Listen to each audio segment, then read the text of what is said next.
sur votre chaîne Code Kama TV dans votre émission Entretien avec. Aujourd'hui, nous avons l'honneur de recevoir Monsieur Fadel Barro. Mais avant tout, on vous rappelle juste, si vous n'êtes pas encore abonné à la chaîne, veuillez vous abonner et activer la cloche de notification pour ne rater aucune de nos vidéos. Bonjour, je suis très enthousiaste et très content de répondre à vos questions, non pas parce que vous êtes des journalistes ordinaires, mais parce que vous êtes des étudiants en devenir, vous êtes des journalistes en devenir, je voulais dire, et des étudiants qui ont décidé de poser un acte au-delà de ce qu'ils apprennent. Après les théories, vous voulez les mettre en pratique. Et c'est un plaisir pour moi de participer à cette entreprise de formation et de renforcement des capacités. Et aussi d'échange avec les plus jeunes que moi. Parce que j'ai été étudiant il n'y a pas longtemps comme vous. Aujourd'hui, votre monde vous permet d'avoir accès facilement à tout ce matériel pour pouvoir exercer. Donc, il faut l'utiliser en bon escient. Et l'utiliser en bon escient, c'est participer à la production de contenu dans notre pays. Parce que le contenu, l'Afrique produit de rares contenus. Et les contenus qui sont la plupart proposés sont souvent de l'ordre du divertissement ou de l'émotion. Donc, si vous m'appelez à participer à une production de contenu beaucoup plus utile au plus grand nombre aux populations, c'est avec beaucoup de plaisir que j'accepte. Merci beaucoup d'avoir accepté notre invitation. Merci. Maintenant, pouvez-vous revenir sur votre parcours? Qui est Fadel Barro? Par où il est passé? Je n'aime pas beaucoup parler de mon parcours, de ma personne, parce qu'elle est moins importante par rapport au parcours du pays, à l'histoire du pays auquel j'appartiens et auquel j'essaie de jouer un rôle et de faire une contribution. Si je devais parler de moi, je dirais juste que je suis un Sénégalais, un Africain. Je suis un Africain dans la mesure où moi, mes grands-parents n'ont jamais été retenus par les frontières qui sont édictées par la colonisation. En réalité, je viens de partout en Afrique. Je suis de la Mauritanie, je suis de la Gambie, je suis du Mali, mais je suis aussi du Sénégal, de l'entité ce qu'on appelle le Sénégal, où je vis aujourd'hui avec mes parents. Mais je suis issu de l'Afrique de l'Ouest, comme la plupart de ce qu'on appelle Maliens, de ce qu'on appelle Mauritaniens, de ce qu'on appelle Guinéens ou Sénégalais. Nous appartenons à cette grande entité qui, à l'époque, avait été appelée l'Afrique occidentale française, ou aussi, dans une autre époque, avait été appelée l'Empire du Mali, ou l'Empire du Gabou, ou l'Empire Soraï, beaucoup plus large, jusqu'à l'Empire du Ghana. On est dans cette même surface géographique, mais aussi qui est une entité politique. Politique dans la mesure où nos liens sociaux, nos déterminismes, ce sont les mêmes. C'est un monde influencé par la culture arabo-musulmane, mais aussi influencé par la culture occidentale. Donc nous sommes tous fruits de ce métissage-là. Donc je suis quelqu'un qui a fait l'école coranique à son jeune âge, avant d'aller à l'école française. À l'école française, j'ai fréquenté le collège et le lycée Valdiodio Ndiaye de Kaolack. C'est à Kaolack où j'ai grandi, étudiant à l'université de Dakar, avant de faire du journalisme à l'Institut supérieur des sciences de l'information et de la communication. Pratiquer beaucoup le journalisme avant de devenir un militant panafricain qui cherche à faire, à engager les jeunes à assumer leur propre destin. Non pas assumer, mais à dessiner leur propre destin. Éviter de suivre la ligne, éviter de suivre un destin qui leur est déjà prédestiné, en ce sens où c'est des gens pauvres, qui ne sont pas capables que de suivre, qui ne sont capables que de consommer. Je fais partie des gens qui essaient de dire aux jeunesses africaines qu'ils ont leur mot à dire, qu'ils ont quelque chose à construire, et ce qui viendra après eux leur dépend d'eux-mêmes. Voilà. Donc voilà, l'autre parcours, c'est vrai que sur tout mon parcours, j'étais un militant, que ce soit depuis l'école primaire, au collège, au lycée, comme à l'université de Dakar. J'ai toujours été un syndicaliste, comme on l'appelle, pour ne pas dire gréviste. Et voilà, j'ai toujours été dans l'associatif, plus simplement. Mais voilà, globalement, le parcours que j'ai, à part que je suis diplômé en information et communication, et j'ai exercé le métier de journalisme, mais aussi j'ai fait beaucoup de communication. Un parcours riche en africanité. Maintenant, quand on vous entend, on a l'impression que toujours vous parlez de l'Afrique et de la jeunesse. Maintenant, nous sommes dans un continent où on a du mal à tirer notre épingle du jeu dans la mondialisation. Maintenant, si la jeunesse doit prendre ses responsabilités et de s'engager pour œuvrer pour la bonne marche de ce continent-là, comment et pourquoi la jeunesse doit le faire? Vous savez, la jeunesse africaine doit se réapproprier de son histoire. Se réapproprier de son histoire, c'est se situer. Se situer. Nous avons un problème de repère. De repère. Parce que pour reprendre Mongo Betty, il disait jusqu'à quel insondable abîme la domination française nous a-t-elle détraqués en essayant de nous remodeler à sa guise. Mais en réalité, on peut reformuler la question autrement. Jusqu'à quel insondable abîme les dominations nous ont-elles détraqués en essayant de nous remodeler à sa guise. Je disais aux jeunes yanamaristes au début du mouvement que regardez qui nous sommes. Le matin, on est des tchaddos parce qu'avant de sortir de la maison, on va faire des sacrifices, des prières, on va jeter de l'eau devant chez nous pour apporter la chance parce que nous sommes issus des cultures païennes et animistes. Mais en même temps, nous prions. Voilà. Et dès que nous prions, que ce soit le catho ou le musulman, on essaie de rentrer dans d'autres cultures qui nous influencent. Après, on est un petit Français parce qu'on est déguisé en costume, cravate, machin, nœud papillon. Le soir, on est un rappeur, un Américain, donc, tu vois, parce qu'on va déguiser en Américain, rappeur, jump, etc. L'après-midi, on est japonais parce qu'on va aller faire du karaté ou du chinois, kung fu, etc., etc. Donc, nous sommes riches de tous ces apports. Ce n'est pas une pauvreté d'avoir toutes ces richesses-là, si on sait bien les canaliser et bien vivre avec. Donc, nous sommes aujourd'hui, au XXIe siècle, en année 2020, riches de tous ces apports. Mais ces apports aussi nous orientent et nous déterminent. Et dans tout ça, nous devons trouver une autre, je n'aime pas le mot authenticité, mais nous avons trouvé une identité purement africaine dans tout ça. Est-ce que cette recherche identitaire doit nous amener à aller vivre dans le passé? Dire que oui, nos grands ancêtres, nos ancêtres faisaient comme ça, nos parents faisaient comme ça? Ou ça doit plutôt être juste un socle, une base, à partir de laquelle nous nous projetons vers l'avenir. Se projeter vers l'avenir, forcément, implique des ruptures. Implique des ruptures dans la mesure où il faut se dire que, ok, nous avons hérité d'une situation qui est là, parce que dans l'héritage, il y a un héritage connu et l'héritage légué et non conscient. Dans cet héritage non conscient, on a tendance aussi à rejeter. On rejette aujourd'hui, d'ailleurs. Pourquoi on rejette? C'est normal parce que c'est comme Mongo Betty, à mon avis, et Francis Fanon l'ont bien établi. On vit entre plusieurs apports. Et parmi tous ces apports-là, les gens, ils doivent trouver leur propre chemin. Et en cherchant ces chemins, il y en a qui sont dans le rejet. Dans le rejet, oui, il faut que les Chinois dégagent, il faut que les Français dégagent, il faut que les Japonais dégagent. Il y en a même qui sont beaucoup plus radicales en disant qu'il faut qu'on retourne dans nos religions africaines et rejeter toutes les religions qui nous ont amené. La problématique des Kamites. Mais c'est que beaucoup de gens oublient.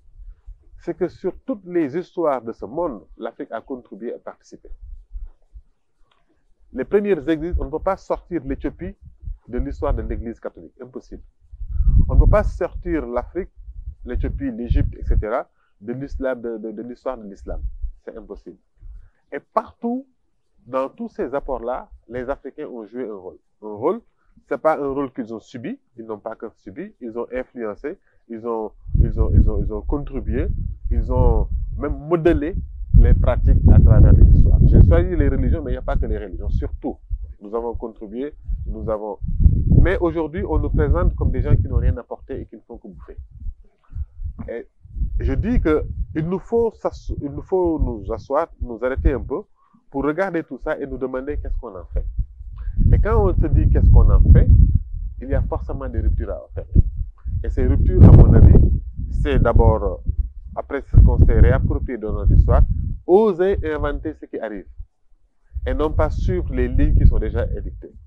Parce que les différentes colonisations que nous avons connues, nous influencent forcément à aller dans un sens de nous rapprocher soit du monde arabo-musulman ou de nous rapprocher du monde occidental. Mais dans ça, qu'est-ce que nous proposons, nous? Qu'est-ce que l'Afrique propose? Qu'est-ce que l'Afrique propose? Et c'est là où on doit voir quelles sont les humanités et les imaginaires qui sont propres à l'Afrique et qui peuvent réconcilier le monde aujourd'hui. On a été les héritiers conscients ou inconscients de beaucoup de haine. De beaucoup de haine. C'est les rapports humains. Quand quelqu'un, par exemple les Français qui ont toujours eu les Occidentaux qui ont toujours eu des conflits avec les Arabes qui ont toujours eu des conflits avec les Juifs qui ont toujours eu des conflits avec les Arabes et les Occidentaux. Est-ce que nous, Noirs africains, on doit porter l'héritage de ces conflits et aller en conflit avec le reste du monde? C'est ça que j'essaie de dire. Est-ce qu'on doit aller vers ces conflits-là ou on doit se dire, OK, vous êtes assez bagarrés entre vous, au lieu de nous embarquer dans ces chaînes de haine, dans ces héritages de haine, dans ces fardeaux de haine que le monde porte, il nous faut plutôt dégager nos propres imaginaires, construire une culture de la paix, une culture de la réconciliation, une culture de l'épanouissement de l'être humain. Parce que quand on parle de ça, les gens ont tendance à dire que c'est philosophique, c'est théorique, mais la réalité est que nous sommes pauvres. Oui, nous sommes pauvres, mais nous sommes pauvres de quoi? Nous sommes pauvres de quoi? Nous sommes pauvres de notre dépendance. Vis-à-vis de qui? De tout du monde entier. Nous sommes pauvres vis-à-vis de notre mimétisme. On mime les autres. Nous sommes pauvres du suivisme et de la consommation tout assumé. On consomme tout, on ne produit pas. Quand Cheikh Anta parlait de bâtisseurs de nations, c'est de cette jeunesse-là dont elle parle. Des gens qui se sont libérés, tel que Frantz Fanon le décrit bien dans toute son œuvre, qu'il faut sortir de tous ces complexes que nous ont légués les esclavages, les colonisations, pour devenir un nouvel homme. Quand Y'en a marre d'ailleurs à parler de nouveau type de Sénégalais, c'était ce renouveau-là dont parle Fanon. Fanon parle d'un homme neuf, tu vois, qui est sorti de tous ces liens de dépendance et qui aborde le monde selon sa perspective à lui, et non pas selon la perspective des autres. Et il nous faut arriver ensemble. Et partout et à tous les niveaux, à la fois en économie. Si on parle en économie, cela nous renvoie à quoi? Cela nous renvoie à produire ce que nous mangeons, ce que nous consommons. Ce que Sankara disait, produisons ce que nous consommons et consommons ce que nous consommons. Exactement, ouais. Faire du bissap, le valoriser, le sublimer. Faire du riz, le valoriser, le sublimer. Faire tout ce que nous savons faire et ne pas avoir honte d'être cela. Parce que souvent, aujourd'hui, regarde, quand on vous traite de baïkat, vous avez tendance à... c'est comme vous dévalorisez. Vous pensez que c'est normal? Dans un pays que quand on vous dit vous êtes forgeron, on vous dévalorise. C'est quoi être forgeron? C'est un métier de travailleur. Quand on vous dit vous êtes un griot, c'est comme on vous dévalorise. C'est quoi être griot? Ou être un laobé. Et pourtant, c'est des gens qui construisent, qui produisent de l'art, qui créent. C'est des créateurs. Quand on vous dit baïkat, c'est de la même manière quand on vous dit baïkat, c'est comme on vous dévalorise. Parce que tout ce que nous sommes, nous l'avons minimisé, rendu presque en bas de la civilisation. Il nous faut être autres pour être remarqués, pour être acceptés. Et c'est cette scène-là qu'il faut rompre. Arrêter de penser que le salut vient d'ailleurs. Tu vois. Et essayer à partir de construire. Et je parlais de l'économie avec de consommer ce que nous sommes, mais de la culture, mais aussi même du développement. C'est quoi la notion de développement? Effectivement, parce qu'on a tendance à axer notre développement en fonction des autres. Alors que l'Afrique n'a pas son propre système de développement. Aujourd'hui, quand on parle de développement, on parle des gratte-ciels, etc. Est-ce que l'Afrique a besoin des gratte-ciels pour être développée? En tout cas, nous avons assez d'espace pour ne pas penser que la solution vient des hauteurs. Nous pouvons produire un autre modèle. D'ailleurs, dont le monde a besoin aujourd'hui, parce que la crise du coronavirus nous a réveillés sur beaucoup de choses. Cette surconsommation du capitalisme sauvage et barbare, est-ce que l'Afrique doit s'y engouffrer et s'inscrire dans ce sens, ou l'Afrique a l'opportunité historique de proposer un autre modèle, qui est beaucoup plus écologique, qui est beaucoup plus respectueux de l'environnement, qui est beaucoup plus respectueux des interactions de la vie, Parce que nous ne sommes pas seuls sur Terre. Les arbres, ce sont nos compagnons. Les animaux, ce sont nos compagnons sur Terre. Et sans eux, on ne peut pas vivre. J'ai entendu l'autre jour, d'ailleurs, un scientifique dire que, regarde, on traite le virus comme si le virus était un extraterrestre. Alors que les virus font partie du monde. Les virus font partie de la nature. Est-ce que nous ne sommes pas finalement, c'est nous qui sommes les derniers venus sur Terre, les hommes, qui sont en train de remettre en cause la vie des autres, des bactéries, des virus qui nous composent, nous, hein, qui font que si on est vivant, c'est parce que dans notre sein, il y a tout un système de microbes et de virus qui nous permet d'être là. Et que peut-être que c'est cette nature qui est en train de reprendre ses droits. En tout cas, pour faire court et simple, l'Afrique, aujourd'hui, a l'opportunité de présenter et de proposer son propre modèle, mais à condition qu'elle soit décomplexée de ce qu'elle est réellement. D'être fière de sa culture, d'être fière de ses racines, d'être fière de ce qu'elle est devenue, de tous ses apports, non pas sous la formule de rejet, mais sous la formule des opportunités qu'elle a de converser avec le monde entier pour pouvoir sortir, prendre finalement l'humanité du gouffre dans lequel il se trouve aujourd'hui. Donc l'Afrique a un rôle incontournable à jouer dans le fonctionnement du monde. Il ne suffit pas de le déclamer, il faut le faire. Comment le faire maintenant? Mais c'est ce que vous êtes en train de faire. Vous êtes jeune, au lieu de passer votre temps à boire du thé et de s'occuper de lire vos cours et dans ce métier-là, on sent chez vous une soif de proposer, une soif de créer, une soif de contribuer, une soif de participer et au-delà de vos vies, d'informer les autres et de renseigner. Vous n'êtes pas venu vers moi pour rien. Le choix de venir vers Fadel Barro, et non pas Pape-Thiopet, je n'ai rien contre Pape-Thiopet, ou Pawlish, je n'ai rien contre Pawlish, chacun est dans ce qu'il est, dans son domaine, mais ce choix-là déjà traduit une certaine volonté d'aller de l'avant. Et c'est ça qu'il faut encourager. Maintenant, il ne faut pas le faire en mimant. Il faut pouvoir trouver son chemin, être le plus original possible et se fonder sur ses propres racines pour montrer ce que l'Afrique a de mieux. Maintenant, quand on parle de l'Afrique aussi, il y a eu un moment donné où l'Afrique a traversé beaucoup de crises, comme celle qu'a traversé le Sénégal en 2011. Et dans cette période-là, on a constaté une forte présence, une forte implication de la jeunesse africaine, la jeunesse sénégalaise de manière particulière, à travers ce qu'on appelle le mouvement Y en a marre. 10 ans après, peut-on faire un bilan de ce mouvement? On peut faire un bilan d'étape. On ne peut pas faire on ne peut pas faire le bilan, parce que le bilan veut dire on fait les comptes. C'est pas fini l'histoire de Y en a marre. Ça continue à travers d'autres jeunes. Et demain aussi, il y aura d'autres jeunes qui viendront. Mais ce qui est intéressant chez Y en a marre, c'est qu'en 2011, quand nous nous sommes levés, on a ouvert un champ du possible. Parce que jusque-là, l'engagement politique était partisan. L'engagement pour son pays était souvent subordonné derrière un leader politique. Mais pour la première fois, des jeunes se sont levés et ils ont été les porte-parole de leur propre histoire, de leur propre message.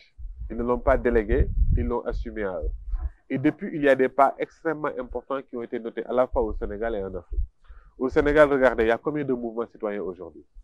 Chacun se lève et se prend pour un activiste et pour son propre, lead sa propre vie et essaie d'exister dans l'espace public à travers ce qu'il pense. Ça, c'est extrêmement important. Au Sénégal, déjà, il y en a combien? Partout en Afrique, ça a fait des émules partout, dans tous les pays africains pour la plupart. L'histoire que je raconte souvent, c'est qu'au lendemain du coup d'État de Diendéré, du RSP, au Burkina Faso, on a vu des jeunes sortir dans la rue, défier les Kalachnikovs. Ça, c'est inédit en Afrique. Jusque-là, on consommait les coups d'État. Mais là, les populations se sont levées, ils ont fait face. Comment ils ont dégagé Blaise pour en arriver en face du RSP? Regardez ce qui se passe au Congo. Regardez partout en Afrique, les jeunes deviennent une partie prenante dans le débat et non pas des gens qui sont utilisés dans le débat. Et c'est ça que Y en a marre a apporté. Il a ouvert ce champ du possible. Maintenant, lui, il est dans son cheminement propre et chacun est dans son cheminement propre. Mais si tu regardes les 10 ans, ce qui a été réalisé de magnifique, c'est cette ouverture, cette possibilité que Y en a marre a offert à la jeunesse africaine, qu'ils puissent porter leur propre message, leur propre histoire et surtout dégager leur propre paradigme dans le champ de l'engagement. Ça, c'est extrêmement novateur et je pense que l'histoire n'est pas encore finie. Pourquoi l'histoire n'est pas encore finie? Parce que, par exemple, chacun fait sa part. Y'en a marre a développé une culture démocratique qui permet que les hommes, que les structures survivent aux hommes qui les ont créées. Qu'est-ce qu'on a vu jusque-là en Afrique? C'est que quand vous créez une association, mais personne ne vous enlève de l'association, vous mourrez avec. C'est pas pour rien que nous avons les partis politiques. On connaît plus les noms des leaders des partis politiques que leur propre parti. Vous pouvez parler de tel, on oublie même la structure qui est voilà. Aujourd'hui, par exemple, dans la crise qui secoue Pastef, parce qu'après Ousmane Sonko, c'est le désert. Vous ne voyez pas chez Y'en a marre. Y'en a marre, Fadel Barro peut partir, et aujourd'hui, le combat se poursuit. Aliou Sané est là-bas, mais même si Aliou Sané part, il y a combien de porte-parole, il y a combien de leaders? Parce que Y'en a marre a décloisonné l'espace du leadership et surtout à libérer l'initiative. Il a libéré l'initiative et du coup, il a libéré le leadership des jeunes. Chacun, partout, on a créé des réseaux qui font que, même dans les villages les plus reculés, vous voyez quelqu'un qui est là et qui essaie de prendre en charge les préoccupations de sa communauté, il le prend en compte. Cette multiplicité des leaders se fait que dans la structure, ce n'est pas un individu qui prend le pouvoir, mais c'est la structure qui prend le pouvoir et qui le redistribue à ses membres en fonction de l'urgence, en fonction de là où moi, là aujourd'hui, en ce moment, je m'occupe des lanceurs d'alerte. Tchad, Alioune Sané, Fou Malade et Kilifeu sont en train de s'occuper bien de Y'en a marre. Ça n'empêche pas à Malal de s'occuper de son jeu hip-hop, ni à Simon de faire son Jollof for Life. C'est ça que nous avons essayé de... C'est ça que Y'en a marre aussi a réussi. À faire en sorte que les structures, les hommes ne soient pas plus forts que les structures. Parce que si on le fait, qu'est-ce qui arrive? Demain, ce sont des hommes. C'est un homme qui prend le pouvoir et pas un groupe qui prend le pouvoir. Si vous voyez aujourd'hui les faiblesses de nos démocraties, où Macky Sall peut faire ce qu'il veut, peut dire ce qu'il veut, et que tout le monde le suit, il n'y a pas de contre-pouvoir, même au sein de la majorité. Regardez comment l'Assemblée se comporte. Parce que cela, on le note au niveau même de l'organisation, des organisations des partis politiques et des organisations de la société civile. Maintenant, vous avez le problème, les faiblesses de la démocratie, c'est même dans les structures qui concourent à faire arriver la démocratie. Vous ne pouvez pas ne pas avoir de la démocratie au sein de votre organisation et se dire que si j'arrive au pouvoir, je vais instaurer la démocratie. Et c'est ça que Y'en a marre a essayé de casser. Ce n'est pas un homme. On n'a pas d'homme providentiel, mais c'est un groupe de gens qui réfléchissent ensemble, qui interagissent, qui se contredisent parce qu'ils ne sont pas d'accord. Souvent, nous, Y'en a marre, souvent, on est d'accord sur rien du tout. Si vous assistez à nos réunions, les gens ne sont d'accord sur rien du tout. Mais on finit par avoir un consensus et on le fait porter par quelqu'un. C'est ça qui fait que aujourd'hui la structure peut survivre à Fadel Barro, peut survivre demain à Alioune Sané, peut survivre à Tchad, et peut-être que demain, c'est vous qui allez être à la tête de Y'en a marre et diriger le mouvement. Maintenant, avant de parler des faiblesses de Y'en a marre, vous avez évoqué tout à l'heure la démocratie, mais la démocratie est un système qui n'est pas du tout africain. Ça nous a été imposé de manière globale à travers le discours de la boule par Jean Mitterrand, je pense. Maintenant, que pensez-vous réellement de la démocratie? Est-ce que l'Afrique doit construire son propre système politique, économique, social pour faire face aux autres ou participer ou tirer son épingle du jeu dans la mondialisation? Vous savez, une de nos grandes faiblesses, c'est, et Cheikh Anta l'a dit, il faut avoir accès direct à la connaissance.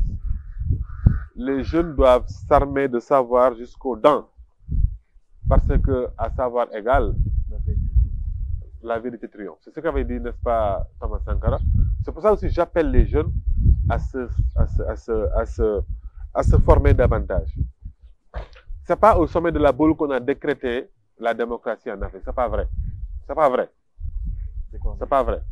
Le sommet de la boule est une histoire très récente que François Mitterrand décide d'inviter les Africains à casser les partis uniques et aller au multipartisme. Ce n'est pas le combat de la France qui est venu nous dire comment on doit le faire. Ce n'est pas vrai. Ça, ce n'est pas du tout vrai.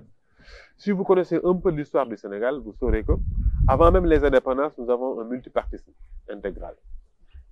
Les partis qui se sont battus pour l'indépendance, ce n'est pas un parti politique. On avait déjà vous avez le PRA Sénégal qui dépendra de PRA Afrique. Là, je veux dire, vous aviez l'UPS à côté, vous avez la gauche de l'autre côté, avec les Majhemout Diop, etc., etc. Dans le PRA, vous aviez les Abdoulaye Ly, les Amadou Mokhtar Mbow, etc. Donc déjà, le multipartisme n'est pas une création française, c'est pas vrai. C'est pas du tout vrai.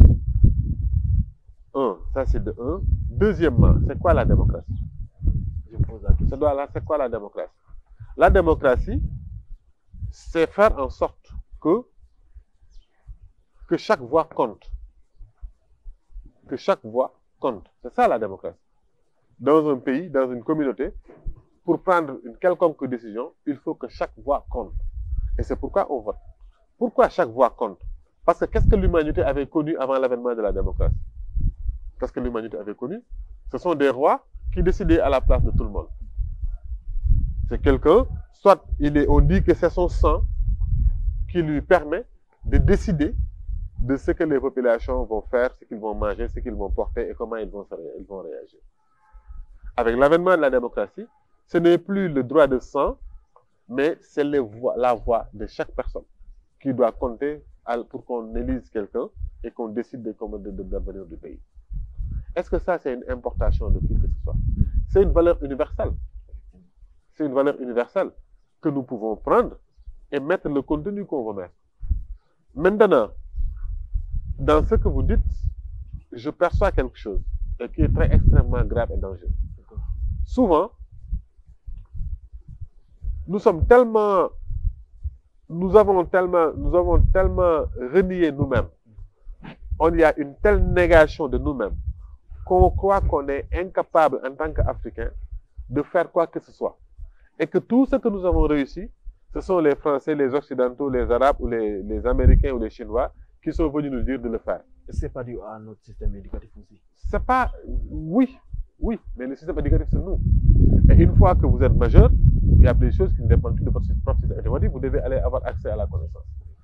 Aujourd'hui, à quoi on fait? Qu'est-ce qu'on regarde? Même quand Y'en a marre se lève, quand des jeunes se lèvent, on dit « Ah oui, mais c'est les Français qui sont derrière. Ah non, c'est Georges Soros qui est derrière. Ah non, c'est les ONG qui sont derrière. » Est-ce qu'il n'y a pas une part de vérité? Quelle part de vérité? Les financements de Y'en a marre, ça se discute. Mais parce que les gens sont fantasmes autour de l'argent, ils ne le connaissent pas. Quand 7 personnes, 7 jeunes, 7, Fadel Barro, Tchad, Kilifeu, Sophia, Aliou Sané, Mamaladi et Ahmed Sek, qui avaient l'habitude de se retrouver autour d'une chambre, parce que c'était chez moi. On discutait chez moi. Comme vous êtes des bandes d'amis qui avaient décidé un jour d'aller chercher des caméras et de monter une chaîne YouTube. Est-ce qu'il y a un financement derrière? Non. Demain, quand vous aurez un financement pour mieux développer votre activité et qu'on vous reproche que ouais, mais c'est parce qu'il y a des gens qui sont derrière vous, vous pensez que c'est juste ça? L'idée que vous avez eue au départ, est-ce qu'il y a une personne quelconque qui était venue vous dire regroupez-vous pour me monter une chaîne? Il y a quelqu'un derrière? Non. Est-ce que c'est quelqu'un qui vous a donné de l'argent pour que vous le fassiez? Non. Vous êtes un groupe de jeunes, vous avez constaté qu'il y a un désert, que sur le plan du contenu sur Internet, que vous avez un rôle à jouer, et vous avez monté votre chaîne, non? Mais Y'en a marre, c'est pareil. C'est une bande d'amis qui avait l'habitude, c'est même pas une association où on a dit aux gens, venez, on crée une association, non. C'est une bande d'amis, c'était chez moi. Mamaladi dont je vous parle tout à l'heure, c'est mon petit frère, il faisait le thé. Ahmed Sek, c'est mon ami d'enfance qui a logé avec moi à l'université. Aliou Sané, c'est un ami que j'ai croisé à l'école de journalisme et après on habitait ensemble, il est venu habiter dans notre appartement ensemble. Tu vois, Tchad et Kilifeu et Sophia, c'est des groupes Kergui que je connais depuis Kaolack. C'est aussi des amis d'enfance par le biais des Gadjaga qui étaient leurs managers. Donc on était là à discuter, à refaire le monde, à rêver d'un monde mieux et meilleur. Et c'est sur ces entrefaits qu'on a décidé de mettre en place un mouvement iconoclaste qui change de tout ce qu'on a l'habitude de voir jusqu'à présent et qui s'appelle Y'en a marre. Et non pas l'association des jeunes et des journalistes, mais Y'en a marre. Parce que Y'en a marre était l'expression la plus adéquate pour traduire notre mal-être en tant que jeunes qui observent les choses sans rien faire. Non, Y'en a marre contre le régime en place, mais Y'en a marre contre nous-mêmes, jeunesse africaine, qui regardait l'avenir et dire que oh, les choses ne marchent pas et de ne plus rien faire. C'est ça, Y'en a marre. Mais à partir de ce moment, tout de suite, les gens ont dit ah non, forcément, il y a quelqu'un derrière. Pourquoi ils ont dit il y a quelqu'un derrière? Parce qu'ils n'ont pas l'habitude. Parce qu'ils ont été habitués à être des riens. Parce que l'Africain souvent se prend pour rien, comme un contenant vide où il faut venir habiter et donner une orientation. Eh bien, c'est pas vrai. Et ça fait même mal au cœur souvent. C'est injuste. Mais pour revenir à mon propos, ce que je cherche à vous expliquer, c'est que souvent, regarde, même quand Y'en a marre est né et que Wade a réussi à faire enlever partir Abdoulaye Wade, on dit que oui, c'est les réseaux sociaux qui l'ont permis. C'est Internet qui l'a favorisé. S'il n'y avait pas Internet, ce ne serait pas possible. Même là, on essaie d'apporter une touche occidentale pour que ce soit une réussite. Alors que nous, quand on faisait les réseaux, il n'y avait même pas de courant, il n'y avait même pas d'électricité dans ce pays. Il y avait 20 heures de coupure. Comment tu peux informer les gens sur les réseaux à l'époque, en 2010-2011? On refuse à voir la capacité de la jeunesse africaine à conceptualiser quelque chose, à monter quelque chose, à l'élaborer et à l'exécuter et à le faire advenir. Derrière ces critiques, c'est ce que je vois moi. Parce que jusqu'à aujourd'hui et demain, personne ne pourra te dire et de démontrer que Y'en a marre a été corrompu sur ça, ou acheté par ça, ou reçu de l'argent de tel pour faire une telle activité. Non, mais on a vu récemment Malal faire une sortie au niveau de la TFM dans l'émission Giancarlo, dire que vous avez été financé à autour de 300 millions par une ONG. On peut même prendre 1 milliard. Ça, c'est pas un délit. Maintenant, est-ce que ça ne décrédibilise pas votre lutte? Parce qu'il y en a qui pensent, que recevoir de l'argent de certaines ONG font qu'ils peuvent avoir une influence sur vos démarches, etc. Mais c'est ce que je dis. Les gens qui le pensent, parce qu'eux, ils sont faibles. Nous, on n'est pas faibles. On n'est pas allé prendre de l'argent de quelqu'un pour lui dire que donne-nous l'argent, on va te faire ça. Quand nous et puis d'ailleurs, les gens ils ne connaissent même pas comment ces choses-là fonctionnent. Toutes les ONG du monde entier reçoivent des financements pour agir. Y'en a marre, c'est comme une ONG. Y'en a marre, c'est plusieurs branches. Y'en a marre a une branche qui fonctionne comme une ONG, qui fait des projets de développement. Intéressez-vous à ça. Vous avez une unité de production. Allez en banlieue dakaroise, regardez toutes les ordures, les dépotoirs d'ordures que nous avons récupérés à en faire des terrains de basket et des espaces de vie. Vous pensez que ça, on le fait avec les dents? Non. Mais les financements, ça sert à ça. Les financements, ça ne sert pas à le mettre dans nos poches, à épouser des femmes et pour notre vie et notre truc. C'est pas l'argent. Moi, j'ai même pas de salaire là-dedans. Personne n'a de salaire là-dedans. On embauche des gens qui travaillent, et ils sont payés pour exercer un travail et pour faire quelque chose. C'est-à-dire que pour faire advenir les idéaux qu'on veut voir.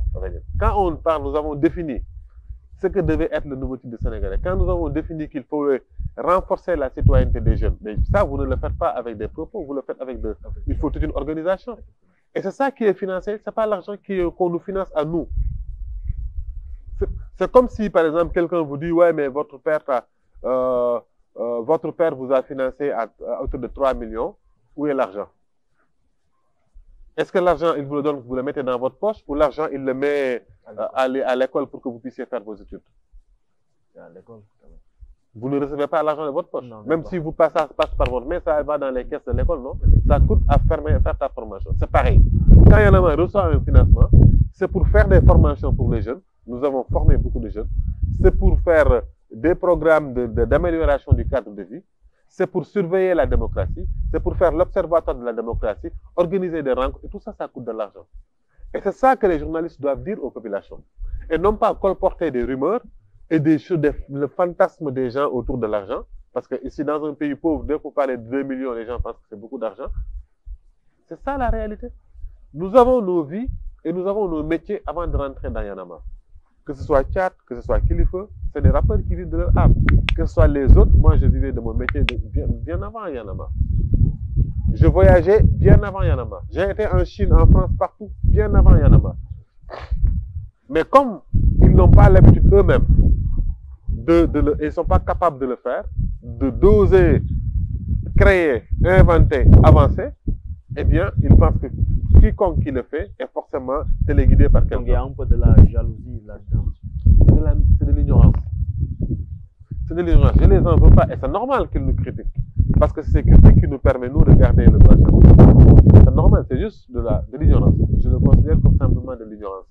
Mais c'est récurrent à chaque fois que vous voulez avancer sur de vraies choses, on vous ramène à ça. Mais c'est important que je vous dise ceci, parce que il faut connaître les choses, il faut connaître ce que c'est que la démocratie, il faut connaître pour pouvoir inventer une démocratie africaine qui est fondée sur ce que nous avons comme pilier. Ça, c'est important. De tenir compte comment faire en sorte que le villageois, le plus petit paysan, qui n'a pas accès à toutes ces infrastructures-là, puisse comprendre les enjeux de la démocratie et que son vote soit utile au pays. C'est ça le vrai travail à faire. Et non pas dire que oui, la démocratie, ça ne sert à rien, c'est quelque chose qui nous vient d'ailleurs. Alors que si on veut tenter autre chose, ce sera quoi? On veut remettre les rois? On veut aller chercher les fils de Lat-Dior ou de Sakhawet, je ne sais pas, et dire que maintenant on vous confie notre destin? C'est ça que nous méritons? Vous voulez qu'on retourne vivre dans le passé? C'est ça que nous voulons? On ne peut pas aller retourner vivre dans le passé. Comme on ne peut pas aussi vivre comme s'il n'y a que le présent qui existe. On doit vivre pour façonner ce qui vient, l'Afrique qui vient. Maintenant, l'émission tire à sa fin. Mais on ne peut pas terminer l'émission sans pour autant toucher une partie de l'actualité qui est Ousmane Sonko, l'affaire Ousmane Sonko, qui est accusé de viol. Il crie complot. Qu'en pensez-vous réellement? Il y a du tout dans cette affaire. Il y a du tout. Il y a du tout parce qu'il y a une accusation de viol. Je ne sais pas si c'est vrai ou faux. Mais il y a une accusation de viol que seule la justice peut éclairer. Il y a du tout parce que nous n'avons pas confiance à la justice sénégalaise.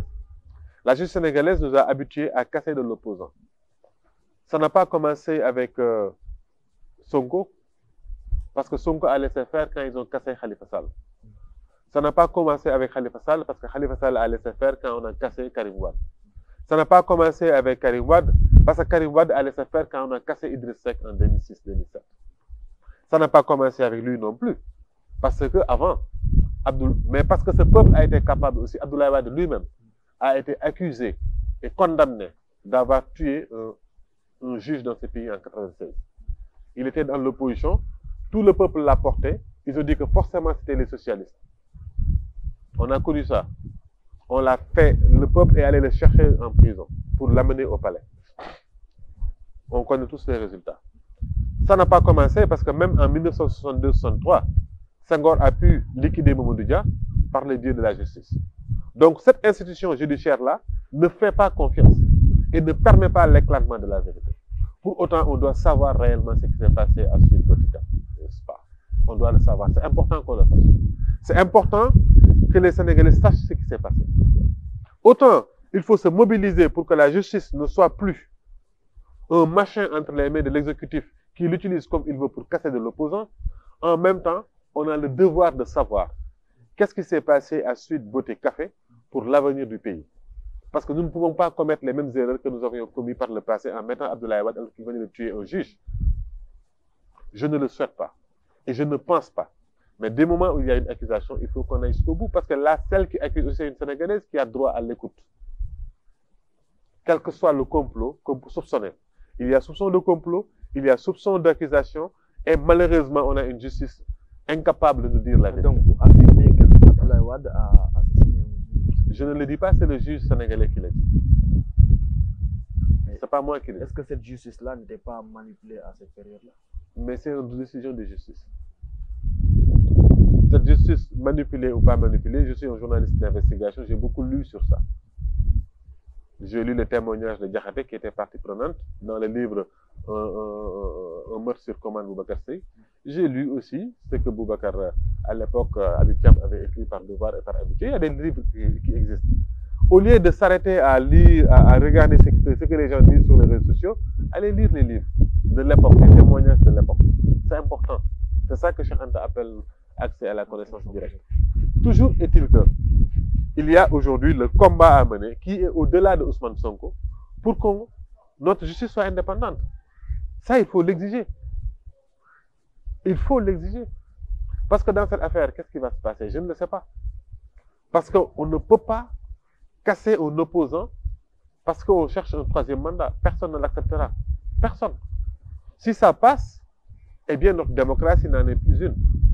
Parce que demain, je serai le prochain, ensuite ce sera vous tous. Vous allez tous emprisonnés parce que vous n'êtes pas d'accord.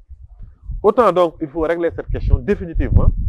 En même temps, il faut garder toute la lucidité à ce qu'une enquête sérieuse soit diligentée pour qu'on sache ce qui s'est passé à Sud Spa. Non. l'émission tire à sa fin, mais toujours dans Entretien avec ici sur Korat Kama, on termine par un message adressé à la jeunesse africaine.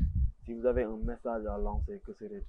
Mon message, je l'ai laissé tout le long de l'interview. Pendant tout le long de l'interview, je n'ai fait que dire une seule chose. Croyons en nous-mêmes.